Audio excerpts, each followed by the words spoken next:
Hello, ladies and gentlemen. Welcome back to another video. Probably one of the most requested videos lately since the Brimstone patch. And that video is going to be the best setup for your new RUNEGLASS in your gear as a bruiser. I didn't want to rush this video out before I was completely sure as to what I would like to run on a bruiser, but this is going to be for a Great Axe Warhammer, so no Greatsword just yet, even though I can include the Greatsword in it, and just what runes to run and what kind of gem setup to run for wars. This is going to be specifically for wars, but it will also work in OPR. And probably arena as well. So let's just get right into the right into it. So firstly, let's talk about the runes. There are two runes I'm currently running. If I can quickly just scroll down and find my other one. One of them being the brutal Heartrune of Detonate. This one, as a bruiser, it is just the most overpowered rune at the moment. You have to run the brutal version. The explosion can deal anywhere between like 5 to 7k damage. It is ridiculous. You can combine it in a simple one-hit combo. Something as simple as using Wrecking Ball with ultimate, shockwave and heavy attack. It will be a one-hit combo on every single squish in the game. Also, if you're running into clumps in wars, using this brutal detonate is going to be literally what you will want to have. But there is another one that I have that is a little bit slept on, and that is the Heartrune of Stoneform. So Greater Heartrune of Stoneform, and this is a very niche use. When I would actually consider using this is if the enemies have a big control on the gates as you're trying to push into the fort. I do think it is okay to even consider using the Greater Heartrune of Stoneform to run through the actual like ice, gravs, whatever it is. Just imagine like a full group just uses this, goes through, but then again you can kind of accomplish the same thing with a brutal Heartrune of Detonate. However, I have this as an option if I ever decide to run it or if I want to run it on a different build. But yeah, brutal Heartrune of Detonate is what I would currently run on a bruiser, and I think it's absolutely needed. But now the second thing is what people really ask me about is what to put in your armor. What kind of RUNEGLASS do you put in the armor? And as you can see here, I have Punishing Elemental Ward all the way throughout my gear set. And the reason for that is it is going to give me 5% increased damage if I have 5 times Punishing RUNEGLASS. Now, if you do not know how to craft Punishing RUNEGLASS, I'll show you that in a second. But the reason why this is so strong is because it really scales off of my Mortal Empowerment. You're not gonna see a lot of bruisers run Mortal Empowerment these days. However, if I'm playing like OPR or if I'm playing, let's say, Wars, and I manage to get 3 or 4 kills early on, that's gonna be 8% increased damage automatically. Combine that with this basically stacks on top of it, so I can actually start dealing some absolutely ridiculous numbers. I start literally one-hitting people as a medium bruiser whilst being insanely tanky. Obviously, there's a downside in using that, and oftentimes there's gonna be a dilemma whether it's worth running this for extra damage or whether it's worth running basically just standard old gems and go for full protection. Now, this is my physical damage resistance and elemental damage resistance in a graph. This would be slightly different if I had onyxes in my jewelry, but still, it's about 10%, well, in my case, 11.2% of just elemental resistance across the board. This is going to help you against Detonate. It's going to help you against all the people that are using different combinations of RUNEGLASS to change their damage form to unprotectable damage. For example, on my Great Axe, I'm using this, which also deals nature damage, but also deals chain damage because of the chain lightning, but also deals slash damage because obviously Great Axe is a slash weapon. So I deal 3 damage types with my Great Axe, and a lot of people are gonna be running these different sort of RUNEGLASSes in their weapons that are gonna create a little tick damage of different type that can't be protected against. That's why I think opals have amazing value right now. That's why I'm running 5 of them. And obviously, as you put the Punishing RUNEGLASS in, they get a little bit less strong as an elemental resistance. Therefore, I'm running 5 of them. Okay, this gives me nicely balanced. However, I'm leaving myself to a weak spot which is thrust damage in this case. So bows, spears, that's what I struggle against. The way you prevent it literally, like, spears cannot really fight clumps, right? So you play like closer to the clump pretty much, which is what I always do anyways. if you're looking into OPR, I can play OPRs very comfortably with that. However, you are very reliant on a pocket healer in that case. But anyways, let's just go through everything very quickly, and then I'll show you how to actually craft this, because it can be a little bit all over the place when you first try it out.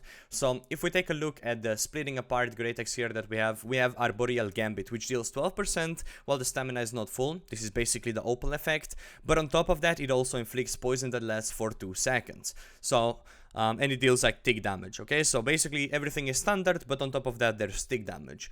And on top of that, because this Great Axe also has a Chain Lightning, I also deal Chain Lightning damage on top of that, which can be anywhere between 300-400 damage, on top of Poison dealing 200 to 300 damage, on top of auto attacks dealing around 1.5k approximately as I'm, you know, left clicking the enemy. We also have that on our Warhammer. This time we have Electrified. No real reason, I think I just had glyphs to make Electrified one. And once again, as we're running like POD from distance or whatever, we can also apply that little burn, and it is just nice, okay? It's a nice little stat padding one, but also it's nice because it splits your damage sources into different kinds that are hard to protect against, right? So then we have 5 times Opal with punishing damage, of course. This gives me 5% damage increase. If I have the ring to 15 stacks, that's gonna be 30%, and on top of that 5%, you're gonna be seeing some crazy numbers if you ever manage to get to 15 stacks. But obviously, let's say if I am doing a war where I'm dying a lot, I'm just gonna grab my Champion's Ring, which I have it right here, and obviously because of the lack of thrust resistance, I'm gonna have a green gem on my Champion's Ring, which is gonna leave me with a slightly more balanced setup. Like, this would be a try-hard war setup where I would have 10% elemental resistance across the board, 15% slash, and nice amount of thrust as well. In that case, I would only really be hurt by strike, which is like hammer, which you can very easily dodge, okay? But this is basically my gem composition or my jewelry composition that I like to run, and it's been working flawlessly. I mean, this is just really strong, but it's still okay to run the old gem composition as well and just lose a little bit of damage. However, in my opinion, damage is everything. The sooner you kill people, the sooner the threat is gone, right? Even though that makes you kind of die easier as well. Right, so we kind of went through what I'm using, but people might be slightly like unsure as to how you even make these gems. What are the requirements? So let's go through those. So first of all, you're gonna need stone cutting and you're gonna need weaponsmithing. If you do not have weaponsmithing, you have to just find a friend that has it. I believe the requirement is 175 weaponsmithing and 175 stone cutting. However, if that is not something you have, you can have somebody else craft this for you. Let's just make our way through the Windsword right here. And everything can be made in Forge and in the stone cutting table. So if we take a look at the Forge here, all you need to search for is RUNEGLASS. And here is how I went about crafting mine. So this can be like really hard to understand at first, but realistically it's just absolutely simple. You need 10 charged sand and 4 sulfur and 3 ancient globe of ectoplasm to craft this, and some sort of combination of the glyph stones. Okay, so for example, let's take a look at which ones would be good. So this one, igniting, you don't want to have igniting because fire damage. People sometimes spec fire damage and just have fire gems or flame protection on their amulets, so you don't want this one, and you don't want freezing, because those are the 2 more common ones where people can actually protect against. Let's say you're fighting a lot of fire stuffs, you're fighting a lot of ice gauntlets, you can actually put ice gems in for opposing of having electric damage, where you cannot really put an electric resistance gem in and actually like justify it, right? It will never be worth it. But yeah, something like electrifying would be good to do. Something like nature would be good to do as well. And something like, where is the Arcana one? One of these ones is Arcana as well. Yeah, so this one. So you just look at which kind of glyph stones you already have. For example, I think I had a lot of these ones, a lot of glyphs, a lot of above glyphs and chaos glyphs. So I was just crafting the electrifying. And then for your armor, obviously you do want this punishing if you go the route of dealing more damage. And this is gonna cost you. This is gonna cost you like 20k to complete for the entire set. It is expensive business.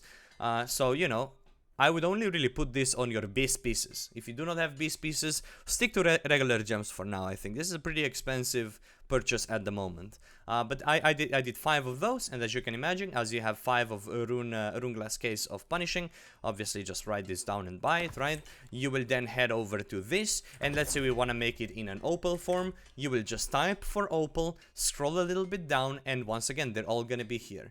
And for example, we made these ones. So you're going to be needing 1 golden ingot, 2 pure solvents, the gem of your choice, which in my case it was opal, and then that RUNEGLASS of case of punishing, right? If you want to go thruster, I mean, I would really recommend you to just go with opal, because it's going to be really helpful against all the magic damage that's coming in the game with all this RUNEGLASS, right? And all the ultimates are also magic damage, so opals are just straight up a great choice, right? But let's say you're a more of a, I don't know, thrust protection enthusiast or something. You can literally do this with every single one of the gems, right? So you have, what is it? Is it I don't know if it's Malachite. I don't actually know.